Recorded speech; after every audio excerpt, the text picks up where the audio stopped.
আমরা এমন একটা সময় পৃথিবীতে এসেছি, নবীজি সাল্লাল্লাহু আলাইহি সাল্লাম বলেছেন এমন একটা সময় আসবে জ্বলন্ত আগুনের কয়লা হাতে রাখা যতটা কঠিন হবে, ঈমান ধরে রাখা তার চাইতে কঠিন হবে। ঈমান ধরে রাখা তার চাইতে কঠিন হবে, তার চেয়ে ভয়ঙ্কর হবে। আমরা সেই সময়টা পার করছি যেটাকে আখেরি জামানা বলা হয়, যেটাকে শেষ যুগ বলা হয়। দেখুন, এই যুগে মুসলিম হিসাবে পরিচয় দিতে অনেকে চায় না। এটা কিয়ামতের আলামত, এটা কিয়ামতের আগ মুহূর্ত, এটা আখিরুজ জামান, এটা ফিতনার সময়।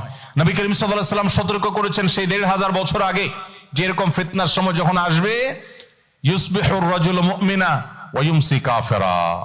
সকালে একজন মানুষ ঈমানদার থাকবে, সন্ধ্যায় সে বেঈমান হয়ে যাবে। একজন মানুষ সন্ধ্যায় মুসলমান থাকবে, এমন কিছু ঘটবে, এমন কিছু দেখবে যেটা দেখে তার ঈমান ঠুনকো কচু পাতার পানির মতো নষ্ট হয়ে যাবে, নড়ে যাবে এবং সে তার পরিচয় হারিয়ে ফেলবে। আমরা সেরকম একটা সময় পাশ করছি ভাইরা আমার। সেই সময় আপনি মুসলিম পরিবেশ রেখে অমুসলিম প্রধান পরিবেশে এসেছেন। সো আপনার ঈমানকে রক্ষা করবার জন্য, নার্স করবার জন্য, পরিচর্যা করার জন্য আপনাকে বহুবিধ পদক্ষেপ নিতে হবে। আল্লাহর কাছে চোখের পানি ফেলে দোয়া করতে হবে। নবীজির দোয়া আমাদেরকে আমল করতে হবে। আল্লাহুম্মা ইন্না নাউযু বিকা মিনাল ফিতান মা যাহারা মিনহা ওয়া মা বাতান। আল্লাহ, আপনার কাছে সকল প্রকার ফিতনা থেকে পানা চাই, সকল প্রকার ফিতনা থেকে মুক্তি চাই। মা যাহারা মিনহা ওয়া মা বাতান, যে সমস্ত ফিতনাগুলো প্রকাশ্যে আসে, যেগুলো অপ্রকাশ্যে আছে। ফিতনা জিনিসটা কি ভাই? ফিতনা হলো ধোঁয়াশা, ফিতনা হলো বিভ্রান্তি, ফিতনা হলো সেই বিভ্রান্তি যেটার মধ্যে আমরা হারিয়ে যেতে পারি। আমরা যেটাকে মনে করেছি পানি, সেটা আসলে মরীচিকা হতে পারে। আমরা যেটাকে মনে করতেছি সুখের মাধ্যম, সেটা আমাদের ধ্বংসের কারণ হতে পারে। এটাকে বলা হয় ফিতনা। আখেরি জামানাতে এই ফিতনা পরিচিত হবে কত বেশি।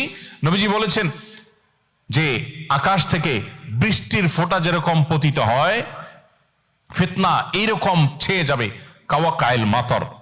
তিনি বলেছেন যে রাতের অন্ধকার যেরকম রাতকে ছেয়ে ফেলে, সবকিছুকে ছেয়ে ফেলে, অন্ধকার যেরকম ঘরে বাহিরে সব জায়গায়, সন্ধ্যা হলে রাত হলে অন্ধকার হয়ে যায়, ঠিক একইভাবে কিয়ামতের আগে শেষ যুগে ফিতনা সব দিকে ছেয়ে যাবে। মুসলমানের সন্তান ঈমান হারা হয়ে যাবে সামান্য একটু পয়সা কড়ির জন্য। নিজের সন্তানকে একটু ভালো কেরিয়ার গড়ার নাম দিয়ে তাকে এমন শিক্ষা প্রতিষ্ঠানে দিবে যেখান থেকে তার মুসলিম আইডেন্টিটি নষ্ট হয়ে যেতে পারে। তো এরকম ফিতনার সময় নিজেদের ঈমান আমলকে বাঁচাবার জন্য আল্লাহর কাছে দোয়ার কোনো বিকল্প নাই। আল্লাহুম্মা ইন্না নাউযু বিকা মিনাল ফিতানি মা যাহারা মিনহা ওয়া মা বাতান। আল্লাহ রাব্বুল আলামিন আমাদেরকে এই যে 7টা আমল, এই 7 আমলের মধ্য দিয়ে, 7টি কর্মসূচির মধ্য দিয়ে আমাদের ঈমান আমলকে